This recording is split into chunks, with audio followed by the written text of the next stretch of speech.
आप नमाज पाबंदी से पढ़िए। माह रमजान आने वाला है, एक एक मिनट को कीमती समझिए। साल भर में रमजान में काम काज कम कर दीजिए, बात को बोलना कम कर दीजिए, ज्यादा टाइम दरूद में लगाइए, ज्यादा टाइम कलमा शरीफ पढ़ने में लगाइए, ज्यादा टाइम कुरान की तिलावत में लगाइए, रिश्तेदारों से मिलना छोड़ दीजिए। अल्लाह ताला आपको दौलत दे तो आप अपने घर में इफ्तार पार्टी अपने 2-4 गरीबों को दीजिए। वह नेता को मत बुलाइए, झूठा को मत बुलाइए, शराबी पापी को मत बुलाइए, और रोजा के बहाने नेतागिरी की दुकान मत चमकाइए। अल्लाह देख रहा है, जो अल्लाह को खुश करेगा अल्लाह उसको खुशी देगा, और जो बंदों को खुश करना चाहेगा अल्लाह उसे मुसंकट का बादल में घेर देगा, मुसीबतों का तूफान डाल देगा। नियत ठीक रखिए, बंदों को खुश करने से नहीं अल्लाह को खुश करने के रखिए। अपने समाज के गरीबों को अपने घर में इफ्तार पार्टी दीजिए, उनको अच्छा से खिलाइए, सेब संतरा समोसा चूड़ा मोड़ी भुजिया उसको खूब खिलाइए, और दूध पिलाइए, शरबत पिलाइए। नेता को नहीं, नेता तो दिन भर में 10 बार झूठ बोलता है, झूठे को खिलाएंगे वह झूठ बोलेगा, आप ही का खा के झूठ बोलेगा तो गुनाह आपको भी होगा। इसलिए नेक लोगों को खिलाइए, परहेजगारों को खिलाइए, रोजेदारों को खिलाइए, और अपने करीबी रिश्तेदारों को खिलाइए। रोजा रखने का अलग सवाब, इफ्तार करवाने का अलग सवाब। अभी सुभान अल्लाह बोले तो थोड़ी नेकी, रमजान में बोले तो बड़ी नेकी। अभी नफल पढ़े तो एक सवाब, रमजान में पढ़े तो फर्ज के बराबर सवाब, रमजान में फर्ज अदा करें 70 फर्ज के बराबर सवाब मिले। रमजान का महीना बख्शिश का पैगाम लेके आ रहा है, गुनाहों का दाग झाड़ने आ रहा है, अपने आप को नेक परहेजगार सेहतमंद बनाने आ रहा है। आज रामदेव बोलता है रोजा रखे सेहतमंद हो जाएगा, जापान का गोल्ड मेडलिस्ट बोलता है रोजा रखे सेहतमंद हो जाएगा, हॉलैंड का पादरी बोलता है observe fast you will be healthy, America का वैज्ञानिक बोलता है observe fast you will be healthy, Hindustan का वैज्ञानिक बोलता है उपवास कीजिए हेल्दी बन जाइएगा। आमतौर पर मीडिया वाला नाचता है कि रमजान में बंदा कमजोर हो जाता है, निढाल हो जाता है। मैं जरा गरीबान चाक करके उस बदतमीज को मैं बताऊं, कुत्ते मेरी उम्र 55 साल की हो रही है, नालायक बदतमीज, मैं 10 साल के उम्र से 8 साल की उम्र से मैं रोजा रख रहा हूं। मेरा तजर्बा है रमजान के अलावा दूसरे दिनों में मैं कमजोर हो जाता हूं, रमजान में मैं सेहतमंद हो जाता हूं। अभी 10-12 साल से मुझको शुगर का मर्ज है। लोग कहते हैं शुगर वाला भूखा नहीं रहेगा, वह दवाई कमर में खोस लेता है, बोलता है डॉक्टर ने बोला है शुगर है, अगर भूखा रहेगा तो मर जाएगा, किडनी खराब हो जाएगी। मेरे शुगर के आज 12 साल हो गए हैं, मगर मैंने एक रोजा तक नहीं छोड़ा, न सफर में छोड़ा न घर में छोड़ा। शुरू के दिनों में 2-4 दिन थोड़ी सी परेशानी होती है, और 5 रोजा के बाद फिर एनर्जी मिल जाती है, पहले से सेहतमंद हो जाता हूं। मैं बचपन से मेरा तजर्बा है। मेरा बेटा 10 साल का, वह 3 साल से 300 रोजे रख रहा है। मेरा बेटा इस बार 10 साल का एक है, एक 12 का, एक 14 साल का। 14 साल वाला 3 साल से 300 रोजे रख रहा है। 12 साल वाला पिछले साल सारा रोजा रखा। इस बार मैं मदीना शरीफ नहीं जा रहा हूं ताकि मैं तीनों बच्चों को अपने साथ में रोजा रखवाऊं। साल भर तो बाहर रहता हूं। वह 10 साल को भी 300 रोजा इंशाअल्लाह अल्लाह ने चाहा। रोजा फर्ज नहीं है, मगर अभी से मैं उसकी आदत दिलाऊंगा। मेरे बाप ने हम पर रोजा फर्ज हुआ था 15 साल में, मगर मैं 8 साल से रोजा रख रहा था। मेरे वालिद ने रोका था, मैं भूख के मारे जमीन पर लेटता था तो असर की नमाज के बाद। अम्मी कहती थी छोड़ दीजिए इनको, इस पर जब रोजा फर्ज नहीं है क्यों आप ऐसा कर रहे हैं। अब्बा कहता था नहीं छोड़ दो, बस 1 घंटा का सवाल है, 1 घंटा के बाद 1 घंटा का सवाल है, बस हो गया। अब सूरज डूबने वाला है, ये देखो 6:10 होने वाला है। पड़े अगर लुच्चों की नजर पड़ेगी इसके बदन को नोचेगा भी, रेप भी करेगा, अब 50 टुकड़ों में काट के नदी नाले में ये बहा देगा। इस तरह आमतौर पर आज खबरें सुनने को मिलती है। इसलिए इन लुच्चों की निगाहों की हवस से बचने के लिए मेरी माँ बहन बेटियों को फिल्मी तहजीब पर अमल न करना होगा, कुरानी तहजीब पे चलना होगा। कुरान कहता है करना फी बयूते कुन्ना, अपने घरों में ठहरी रह, वला तबर्रजना तबर्रुजल जाहिलिया, दौरे जाहिलियत की औरतों की तरह मारे मत फिरे, बाजारों में दिखाई ना पड़े मुसलमान की बेटियां हैं, सड़कों पे दिखाई ना पड़े मुसलमान की बेटियां हैं, वो ताक झांक ना करे मुसलमान के मोहल्ले में जवान औरत दिखाई ना पड़े। अगर ये पढ़ना लिखना है, घर से बाहर जाना है, इनकी दरसगाहें अलग हो, तालीम गाहें अलग हो, इनका पढ़ाने वाला 18 साल का जवान ना हो, वरना तो साहब दूसरी जगहों पे टीचर और शिष्य का संबंध इतना खतरनाक हो रहा है कि दूसरे लुच्चे लफंगे अपनी जगह टीचर ही अपनी शिष्या को हवस का शिकार बना लेते हैं। इसलिए कहा गया है ये पर्दे में रहे, अमन में रहेंगी, घर में रहे, घर काबिल रश्क बनेगा। और फिर यह कोशिश करे इनका अखलाक इतना ऊंचा हो, इनका इनका इल्म इतना ऊंचा हो, इनका तकवा इतना ऊंचा हो, ये घर में रहे, मर्द बाहर कमाए और ये कुतुब अब्दाल जन्म दे। और जब समाज में कुतुब पैदा होंगे, नमाजी पैदा होंगे, तो समाज में जो बेचैनी की आग लगी है ये आग बुझेगी, अमन सुकून की हवा चलने लगेगी, नारे तकबीर, चलने लगेगी, नारे रिसालत, इस्लाह मुआशरा कॉन्फ्रेंस, हजरत अल्लामा शाहरिया रजा कादरी। इनकी जिम्मेदारियां बहुत महदूद हैं। अब बस एक हदीस सुनाता हूं जो हुजूर का पैगाम है। आका क्या फरमाते हैं, अल मरअतु इज़ा सल्लत खम्सहा, बस एक छोटी सी जिम्मेदारी इनकी है, ज्यादा बड़ इन पर जिहाद फर्ज नहीं है, इन पर रोजी रोटी कमाना फर्ज नहीं है, इनकी जिम्मेदारी लिमिटेड है। हुजूर क्या कहते हैं, जो अल्लाह रब्बुल इज्जत के रसूल हैं, अल्लाह के महबूब हैं, जो हमें मकसद हयात बताते हैं, हम तो जीरो थे, कुछ नहीं थे, नापाक कतरे से हमको अल्लाह ने पैदा किया है, हम माँ की शिकम से दुनिया में बाहर आए हैं और हम माँ के पेट में माँ का खून पी के जिंदा रहे, माँ की गोद में अल्लाह ने उसके खून को दूध बना के हमारी रोजी का इंतजाम फरमाया, हमारी मोहब्बत माँ के दिल में अल्लाह ने डाल दिया, वह 10 साल तक नर्स की तरह हमारे पेशाब पाखाने के कपड़े को वो धोती रही। इनके दिल में मोहब्बत अल्लाह ने डाला, तो जिस रब ने इनके दिल में मेरी मोहब्बत डाल के इनसे खातिमा का काम लिया है, इनके पेट में इनका खून रोककर मेरी ग़िज़ा का इंतजाम किया है, उस रब्बे करीम का फरमान मर्द औरत सबके लिए आखिरी हर्फ है। उसमें चू चरा वाए वाट, इस दौर में उस दौर में, वह पीरियड ये पीरियड नहीं, वह खुदा हमेशा के लिए है, हमेशा से है, वह अज़ली है, वह अबदी है, उनका सारा पैगाम अज़ली है। हम इंसान कमजोर है, हमारी फिक्र कमजोर है, हमारा इल्म कमजोर है, हमारी तहरीर कमजोर है, मगर अल्लाह सारी कमजोरियों से पाक है। अल्लाह तबारक व तआला हमारा पैदा करने वाला, जो एक नापाक कतरे से मुझको पैदा करे, फिर मुझे मार दे, फिर दोबारा जिंदा करके मुझके हिसाब लेने पर कादिर है। इसलिए जब भी दिमाग में बात हो कि मरने के बाद फिर दोबारा जिंदा होगा क्या, तो उनको यह बताया जाए, तू तो कुछ नहीं था, तेरे बाप को खबर नहीं थी कि मेरी कोख से कोई बच्चा पैदा हो गया नहीं, तेरी माँ को खबर नहीं थी शादी से पहले कि मैं बांझ रहूंगी या साहिब औलाद बनूंगी। हल अता अलल इंसान हीनुम मिन अद-दहर लम यकुन शैअन मज़कूरा, कुरान कहता है एक ऐसा जमाना नहीं गुजरा कि तेरा नामो निशान दुनिया में नहीं था। यानी मेरे माँ बाप की शादी जब नहीं हुई थी तो मेरी माँ को भी खबर नहीं था कि मैं माँ बनूंगी, बेटा होगा या नहीं होगा, मेरे बाप के हाशिए ख्याल में भी नहीं था कि मैं साहिब औलाद बनूंगा या मैं ऐसे ही रांड रहूंगा, नहीं खबर थी। न तेरी माँ को इल्म था तेरा, न तेरे बाप को इल्म था तेरा, मगर जब कुछ नहीं था तो हमने तुझको एक अजूबा इंसान बना के, तेरे माँ बाप के मिलने के बाद एक अजूबा इंसान बना के मैंने तुझको दुनिया में पैदा किया। जब तेरा कोई चर्चा नहीं था तो तुझको मैंने अदम से वजूद में तुझको लाया, यानी तू कुछ नहीं था मगर तुझको खूबसूरत इंसान बनाया।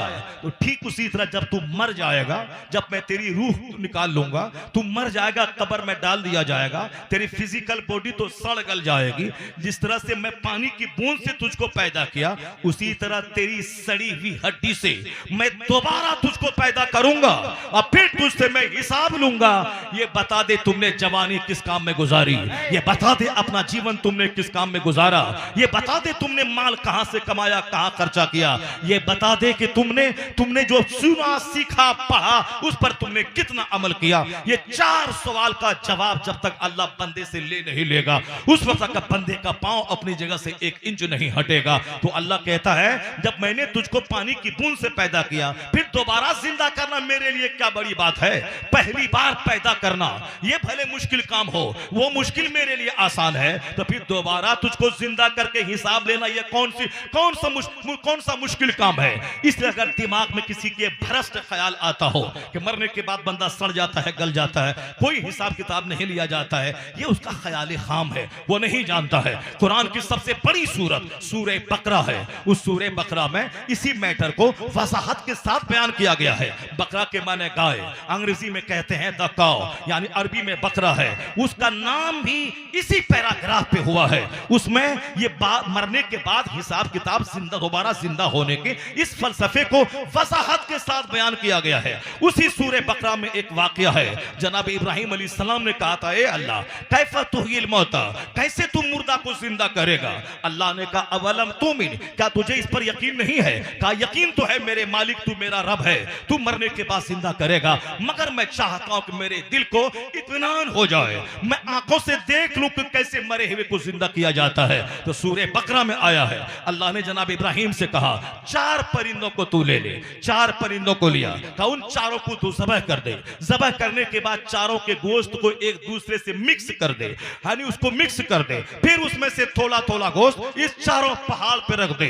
उसके बाद तू आवाज दे कि मेरी तरफ आ जाओ। जब आवाज आपने 4 परिंदे को लिया, उसको गोश्त पे कीमा बना दिया, सबको एक दूसरे में मिक्स कर दिया और 4 पहाड़ पे रख दिया। उसके बाद जनाब इब्राहिम ने कहा कि आ जाओ, अल्लाह के हुक्म से तू आ जाओ। तो चारों पहाड़ के वह मिक्स गोश्त, सारा गोश्त का टुकड़ा एक दूसरे से मिलता रहा, हड्डियां मिलती रही, पर मिलते रहे और चारों परिंदा जिंदा होकर सामने आ गया। जनाब इब्राहिम ने कहा, ए अल्लाह, मुझे यकीन हो गया कि तू इसी तरह मुर्दों को जिंदा करेगा, इसी तरह तू जिंदा करेगा, चाहे कोई समंदर में सड़ जाए या सांप के मुंह में चला जाए या कोई मिट्टी में गल जाए, अल्लाह तबारक व तआला उसे जिंदा करेगा। फिर उसे 4 सवाल करेगा क़यामत के दिन। वो सवाल पहला, या कीमती जिंदगी तुमने किस काम में गुजारी, या बहुत बहुमूल्य जीवन तुमने किस काम में गुजारा, ये सवाल होगा। दूसरा सवाल होगा कि तुमने जवानी किस काम में लगाई। बचपन में तो गैर मुकल्लफ रहे, बुढ़ापे में तो 1 दर्जन बीमारियां सर पे रही, कभी दांत में, कभी आंख में, कभी टखने में दर्द रहा। ये जवानी का जो क्रीम पीरियड है, उस क्रीम पीरियड को तुमने किस काम में लगाया। खाते खाते, सोते सोते, घूमते घूमते, दूसरों का चेहरा देखते, इंजॉय करते, किस काम में। ये जवानी ही है जो क्रीम पीरियड है इबादत के लिए, दुनिया में मेहनत से कमाने के लिए। कहा गया है कि 70 बूढ़ा मिलके अगर तौबा करे कि अब मैं गुनाह नहीं करूंगा, अब मैं नेक बनूंगा, तो अल्लाह उतना खुश नहीं होता जितना एक जवान की तौबा से अल्लाह खुश होता है। क्योंकि बूढ़ा आदमी की तो कमर झुक गई, उसकी रगें टेढ़ी हो गई, उनकी ख्वाहिशात मर गई, इसलिए अब वह बूढ़ा तौबा न करे तो क्या करे। लेकिन वह जवान जिसकी आंखों में ख्वाहिशा शहवत जिंदा है, जिसकी शर्मगाह में शहवत जिंदा है, जिसके सीने में शहवत जिंदा है, ये अगर आंखें बंद कर लेता है, दिमाग को गंदे ख्याल से पाक कर लेता है,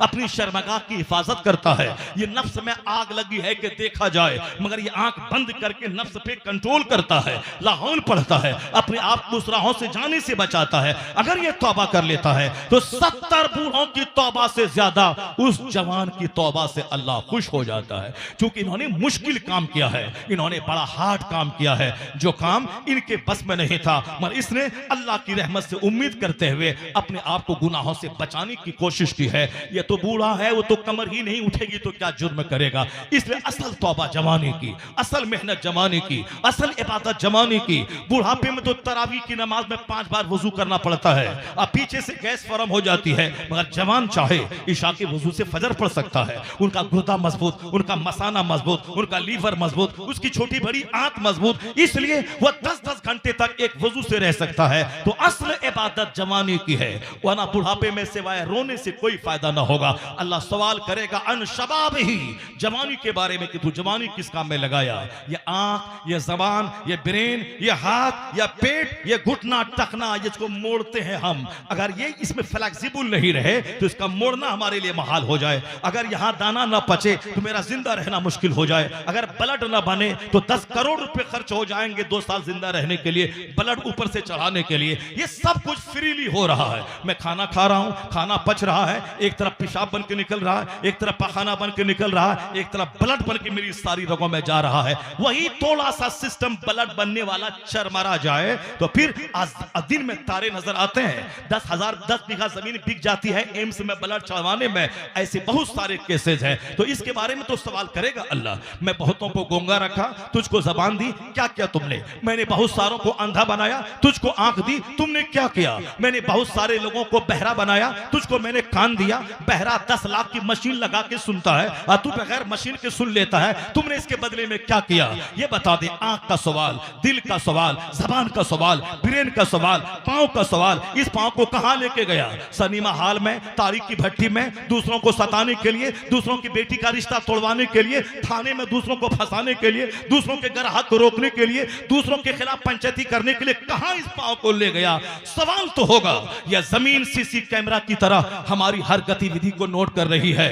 जिस तरह मेरी गर्दन पे मौत की तलवार लटक रही है, मैं नहीं देखता हूं किस वक्त मर जाऊं, उसी तरह जमीन का खित्ता खित्ता हमारी सारी गतिविधि को नोट कर रहा है। यानी we are under CC camera, under CC camera. हम सीसी कैमरा की निगरानी में हर वक्त है, चाहे घर में रहें, चाहे खेत में रहें, चाहे 5 स्टार होटल में रहें, चाहे जहां भी रहे, हर जगह है जमीन, हर जगह है दोनों कांधे के फरिश्ते, हर जगह है हम, हर जगह है अल्लाह। तो अल्लाह रब्बुल इज्जत देख रहा है, उनके 2 फरिश्ते देख रहे हैं, यह जमीन देख रही है, यह हाथ पांव सारे पार्ट्स मेरे काम को देख रहे हैं। इतनी जबरदस्त निगरानी में बंदा कैसे झूठ बोलता है, कैसे ज़िना करता है, कैसे शराब पीता है, कैसे दूसरों को ठगता है, कैसे बेईमानी करता है। इसलिए क़यामत के दिन सारा चिट्ठा उसकी निगाहों के सामने आ जाएगा। वह झूठ भी नहीं बोल सकेगा, नहीं ये हमने नहीं किया है, वो हमने नहीं किया है। अल्लाह क्या करेगा? अल-यौम नख्तिमु अला अफ़वाहिहिम, अल्लाह आज उनकी जबान को सील्ड कर देगा कि जबान से तू नहीं बोलेगा। अल-यौम नख्तिमु अला अफ़वाहिहिम व तुकल्लिमुना ऐदीहिम, बंदों के हाथ अल्लाह से बात करेंगे, इसे क्या काम लिया गया। बंदों का पांव अल्लाह से बात करेगा, इसको कहां चलाया गया। या पेट बात करेगा, इसमें कौन सी कैसा डाली गई। या आंख बात करेगी, इस आंख का इस्तेमाल कहां किया गया। सारे पार्ट्स आपके विरोध में गवाही देंगे। अगर ये यकीन जम जाए मेरा अल्लाह है, दोनों फरिश्ते कांधे पर हैं, जमीन सीसी कैमरा की तरह गतिविधि को नोट कर रही है, अगर ये यकीन जबानी हद से निकलकर अगर दिल में जगह पकड़ ले, मुझे यकीन है कि 90% दुनिया गुनाहों से पाक हो जाएगी, दुनिया जराइम से पाक हो जाएगी। आज साहब थाने की मौजूदगी में रेप हो रहा है, आर्मी की मौजूदगी में गुनाह हो रहा है। अमेरिका की आर्मी गुनाहों रेप को रोक नहीं पा रही है। हर 3 मिनट पे रेप का केस अमेरिका में दर्ज हो रहा है, और रोजाना कई केस इंडिया में जो कोर्ट कचहरी में बाज़ाब्ता दर्ज हो रहा है, उसकी रिपोर्ट है कि माहाना कई हजार रेप के केस इंडियन कचहरी में नोट हो रहे हैं। जो इलीगल तौर पर गांव देहात में चोरी छुपे जो होते हैं वो अलग, ये बाज़ाब्ता रिकॉर्ड के हिसाब से हर दिन कई रेप और मर्डर के केस हो रहे हैं। पुलिस की मौजूदगी में जुर्म क्यों नहीं मिट रहा है? नहीं मिटेगा। पुलिस सामने है, उसके बावजूद लोग चोरी छुपे शराब पी लेते हैं। इसलिए इस्लाम कहता है कि तू अपने दिल में इस अकीदा को मजबूत दे दे, मजबूत जगह दे दे कि अल्लाह देख रहा है, फरिश्ते देख रहे हैं, जमीन नोट कर रही है। ये अकीदा जितना पुख्ता होता जाएगा, दुनिया से क्राइम घटता जाएगा, क्राइम का गिराफ खत्म होता जाएगा। इसलिए सारी दुनिया को इस्लाम आवाज दे रहा है। तुम कोर्ट की मौजूदगी में गुनाह रोक नहीं पाए, कचहरी की मौजूदगी में गुनाह नहीं रोक पाए, तुम पुलिस की मौजूदगी में गुनाह नहीं रोक पाए, तुम आर्मी की मौजूदगी में गुनाह नहीं रोक पाए, तो अब इतना कर ले जो इस्लाम का बुनियादी अकीदा है, इसको फैला दे, इसको हर घर में फैला दे, इसको फोर्सली इस अकीदे को नाफिज कर दे। और जिस दिन ये अकीदा मजबूत हो गया, न आर्मी रहे न कचहरी रहे, बंदा अल्लाह से डरेगा, दुनिया क्राइम से पाक हो जाएगी, नेकियों का गहवारा हो जाएगी। वाह वाह वाह वाह, मजबूत होना चाहिए, जिंदाबाद, अकीदा जिंदाबाद। मजबूत होना चाहिए। दुनिया वाला कुछ भी करे मगर आप तो यकीन कर ले। अब जरा गौर से सुनिए, मैं इस टॉपिक को टच करूं, उसके बाद एक हदीस सुनाऊं, फिर उसके बाद एक बात आपके लिए बोलूं, उसके बाद मैं आपसे रवाना हो जाऊं। क्योंकि बहुत मेहमानों की एक बड़ी तवील फहरिस्त मौजूद है, शमीम भाई मौजूद हैं, उसके बाद दिलबर शाही आ जाएंगे, फिर गुलाम रब्बानी साहब नश्तर, उनकी आमद हो जाएगी। यानी जबरदस्त महफिल आज होने वाली है। नात खानी भी वो साहब फुहड़ नात खानी नहीं होगी, बल्कि साहब वो नाचने गाने वाली नात खानी नहीं होगी। ये अख्तर परवाज हबीबी है, मुहज्जब नात पढ़ने वाले, मैं इसको पसंद करता हूँ। ये शमीम भाई बहुत अच्छी नात पढ़ते हैं, अच्छे लबो लहजे में, न बहुत ज्यादा हाथ पैर नचाते हैं, न बहुत ज्यादा आगे पीछे माइक लेके जमीन पे कूद जाते हैं, बिल्कुल नॉर्मली सिविलाइज्ड होकर नात पढ़ते हैं। असल होना यही चाहिए था, तरीका वही था कि आदमी 5 मिनट नात पढ़े, 2 घंटे की तकरीर हो जाए, फिर 5 मिनट में एक नात पढ़े, फिर 2 घंटे की तकरीर हो जाए, फिर 5 मिनट नात पढ़े, फिर 2 घंटे की तकरीर हो जाए। अभी परसों रात में कलकत्ता में था, कल तो बंबई था, परसों कलकत्ते में था। कलकत्ता में मैंने देखा जिस होटल जहां ठहरा था, बाजू में देवबंदी की एक मजलिस हो रही थी और मुझको बरेलवी की मजलिस में जाना था। अब देवबंदी की मजलिस की आवाज पूरी आ रही थी। 11 बजे तक उनका 3 मौलाना एक लंबा खिताब कर चुका था। मैं सब सुन रहा था बैठ के। 11 बजे तक उनका 3 आलिम खिताब कर चुके थे और 3 टर्म में और 3 राउंड में नात खानी भी उसकी हो चुकी थी। वह नात खानी हमारी जैसी नात खानी उनकी हो रही है, वह नात पढ़ रहे हैं और हमारे यहाँ 12 बजे तक सिर्फ नात खानी होती है साहब, झूमा जाता है और उसके बाद जब कुरान हदीस सुनाने वाला आता है तो आधा मजमा सारा मजमा भागा होता है। ये आज का ये जलसा हिंदुस्तान की तारीख का एक कामयाब तरीन जलसा, जहां लोग तकरीर सुन रहे हैं और सारों तरफ से भीड़ लगाकर लोग अपनी जीवन शैली सुन रहे हैं। इसलिए मेहनत तो तुमने की, तुम्हारे चंद नौजवानों ने मेहनत की, मगर नाम पूरे गांव का पूरे हिंदुस्तान में होगा। इसलिए एक बंदा मेहनत करता है, इज्जत पूरे गांव वालों की होती है। लेकिन एक बंदा अगर डांस का प्रोग्राम करवाए, अगर एक बंदा नाचने कूदने का प्रोग्राम करवाए, एक लड़का किसी लड़की को लेके भाग जाए, करता है एक मगर नाक पूरे गांव की कट जाती है, सबकी आबरू मिट्टी में मिल जाती है। उसी तरह 1 2 4 बच्चे, अहमदाबाद में रहने वाला, दिल्ली में रहने वाला, इस गांव में रहने वाला 4 बच्चों ने हिम्मत की। तो कौन सा गांव, क्या नाम है इस गांव का? रौनिया।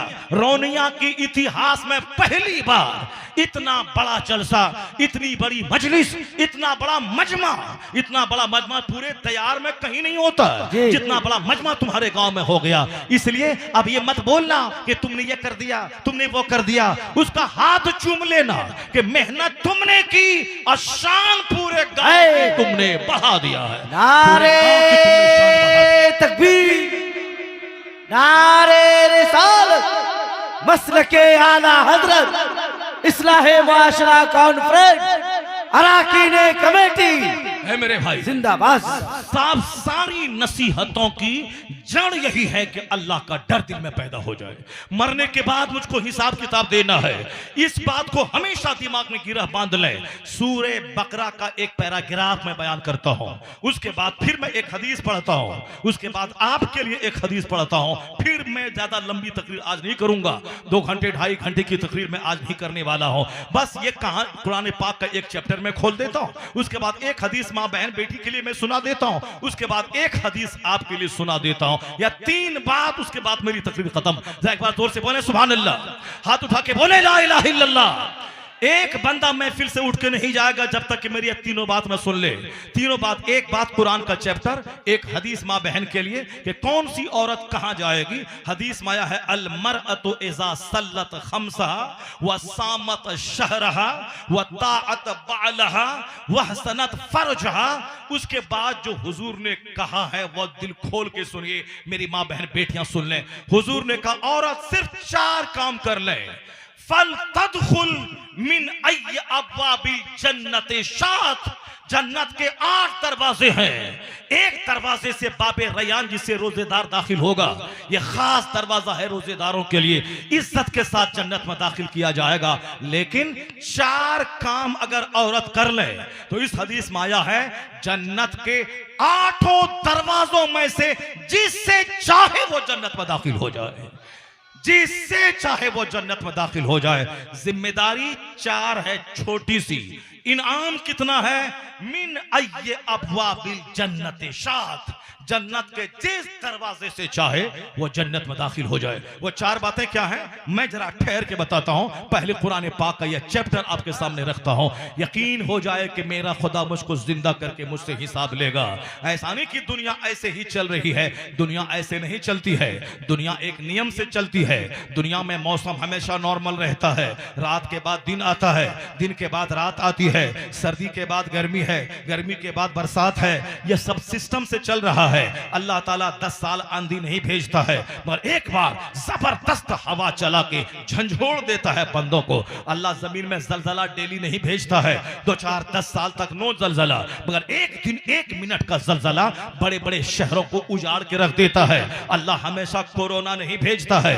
10 20 50 साल के बाद जब जमीन पाप से भर जाती है, जब लोग सोचते हैं कोई खुदा नहीं है, मैं जैसे चाहूं जियूं, अल्लाह ताला उसका गुरूर तोड़ने, घमंड तोड़ने के लिए उसको छोटा सा कीड़ा भेजता है। जो कीड़ा घर को जेल बना देता है, जो कीड़ा शहरों को उजाड़ देता है, जो कीड़ा हवास बाख्ता कर देता है, जो कीड़ा सारे रिश्तेदारियों से दूरियां बना देता है, तो अल्लाह ताला मगरूरों को सजा देने के लिए, घमंडी को सजा देने के लिए, जिनको औलाद पे घमंड था, जमींदारी पे घमंड था, अपने मुल्क पे घमंड था, अपनी जवानी पे घमंड था, अपने नॉलेज पे घमंड था, अपनी नौकरी पे घमंड था, अपनी 2-4 ईंट वाले घर पे घमंड था, इन मगरूरों को सजा देने के लिए अल्लाह छोटा सा कीड़ा भेजता है। जैसे अल्लाह ने नमरूद को बादशाह बनाया था, नमरूद मजदूर का बच्चा था, उसको तो सजदा करना चाहिए, इब्राहिम अलैहिस्सलाम का पांव धो के पीना चाहिए कि आपके रब ने मुझको बादशाहत दे दी, मैं गरीब का बच्चा था, मैं पूरे इराक नहीं पूरी दुनिया का मैं बादशाह बन गया, उसको तो सजदा करना चाहते। ए अल्लाह,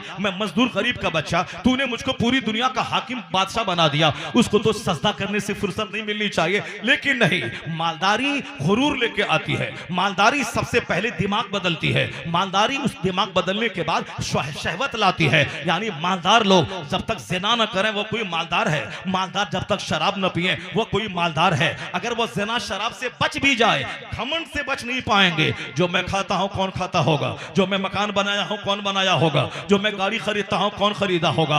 अल्लाह ताला ने नमरूद के दिमाग में जब कीड़ा काटा कि मैं खुदा हूं, मैं पूरी दुनिया को चलाता हूं, अल्लाह ने छोटा सा मच्छर भेज दिया। अचानक नहीं भेजा कि आज नमाज नहीं पढ़े तो जमीन में धंसा दे, ये रोजा का महीना आ रहा है, जो रोजा नहीं रखेगा आसमान से पत्थर गिर जाएगा। ये सिस्टम अल्लाह का नहीं है। अल्लाह के यहाँ 1 साल 1 सेकंड है, 50 साल 5 मिनट है। इसीलिए बहुत सारे लोग सूद खाते हैं, 50 साल से कुछ नहीं होता है। बहुत सारे लोग नमाज छोड़ते हैं, 15 साल में नमाज फर्ज हुई थी, अभी 50 साल उम्र हो गई, 35 साल से नमाज छोड़ रहा है, आज कुछ नहीं होता। अगर अल्लाह ताला फौरी बंदा को पकड़ ले, फजर की अजान हुई, गांव के सब लोग मस्जिद नहीं जाएं, उनके घर में अल्लाह आग लगा देगा, आसमान से पत्थर गिरा देगा, सबको जमीन में धंसा देगा। अगर जहां एक दिन धंसा 5 आदमी, दूसरा दिन कोई बेनमाजी घर में नहीं रहेगा, वह तो अजान होने से 2 घंटा पहले ही मस्जिद चला जाएगा। तो अल्लाह ताला ये नहीं चाहता है कि मैं बंदों को डरा दूं, मैं बंदों को धंसा दूं, फिर उसके बाद बंदा हमसे डर के नमाज पढ़ने लगे। अल्लाह ये नहीं चाहता है। अल्लाह ये चाहता है कि मेरा बंदा दिमाग लगाए, कौन है जो बगैर खंबे के आसमान बनाया है, कौन है जो समंदर पे जमीन को ठहरा दिया है, कौन है जो पहाड़ को पिलर बना के जमीन को रोके रखा है, वह कौन है जो हमें रोटी चावल फल फ्रूट्स देकर हमें जिंदा रख रहा है, जो हमें पानी देकर दूध देकर हमें जिंदगी दी है। इन सारी नेमतों को बंदा गौर करे, उसके बाद अपनी पेशानी जमीन पर टेक दे, कहे इलाही तेरा शुक्र है कि तूने जिंदगी भी दी है, शानदार रोजी भी दी है। अगर मैं आग पे भी सजदा करूं फिर भी तेरी इस नेमत का शुक्र मुझसे अदा ना हो पाएगा। अल्लाह चाहता है कि बिन देखे आप ईमान लाएं, बिन देखे जन्नत पर यकीन, बिन देखे जहन्नम पर यकीन, बिन देखे फरिश्तों पर यकीन, बिन देखे कयामत पर यकीन। देख करके नहीं कि नमाज नहीं पढ़ा तो जमीन में धंस गया, अब कोई आदमी डर के मारे घर में नहीं रहेगा, सब मस्जिद चला जाएगा। एक बंदा रोजा नहीं रखा तो वह जमीन में धंस गया, कोई भी आदमी बगैर रोजे के नहीं रहेगा। अल्लाह ये नहीं चाहता है। अल्लाह कहता है आंख लगाओ, तुम देखो दुनिया में कौन है जो माँ के पेट में तेरी रोजी का इंतजाम किया, कौन है जो माँ की खुश्क छाती में दूध का दरिया बहा के तेरी रोजी का इंतजाम किया, कौन है जो तुम्हारे लिए जमीन से फसलें पैदा करके ये खीरा, ये ककड़ी, ये बैगन, ये लहसुन, ये अदरक, ये हल्दी, ये सेब, ये संतरा, ये केला, ये अनार, ये सारी चीजें तेरे लिए पैदा किया। वह कौन है जो अंडा तुझको खाने के शानदार गज़ा दी, परिंदे का गोश्त दिया, ये जानवर की पीठ पे सवारी का काम ले, इसका गोश्त तू खा, ये खीरा ककड़ी सब्जी खा, ये काजू किशमिश ड्राई फ्रूट्स खा, ये सेब संतरा आम जामुन लहसुन बैर तू खा। ये तमाम सिस्टम, फ्रूट्स का सिस्टम, ड्राई फ्रूट का सिस्टम, वेजिटेबल का सिस्टम, ये कॉर्न्स का सिस्टम, ये दूध का सिस्टम, ये गोश्त का सिस्टम, ये नदी के मछली का सिस्टम,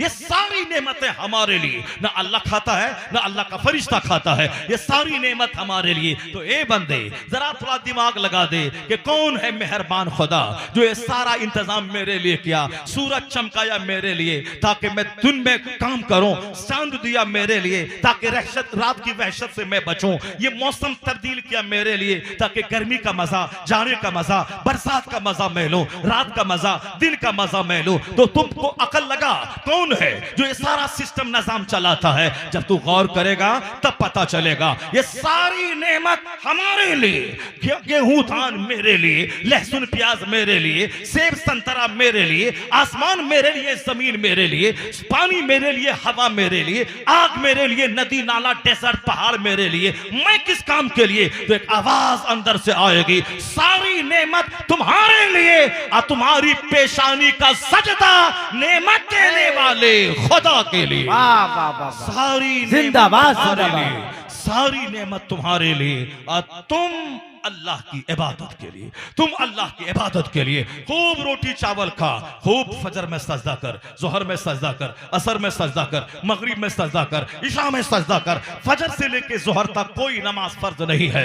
8 घंटे खूब मेहनत कर, भीख मत मांग। भीख मांगने वाला जलील होता है, भीख देने वाला वो सुपीरियर होता है। The giver hand is better than taker hand. देने वाला हाथ लेने वाले हाथ से बेहतर होता है। हर जुमा के दिन खुतबे जुमा में पैगाम दिया जाता है, वह ईता इज़ुल कुर्बा, रिश्तेदारों को देने का हुक्म अल्लाह देता है। सास को देने का, ससुर को देने का, दामाद को देने का, चचेरे भाई को देने का, गरीबों मिस्किनों को देने का, लेने का नहीं देने का। और जो देने वाला होगा वो जब तक पास में पैसा नहीं तो कहां से देगा?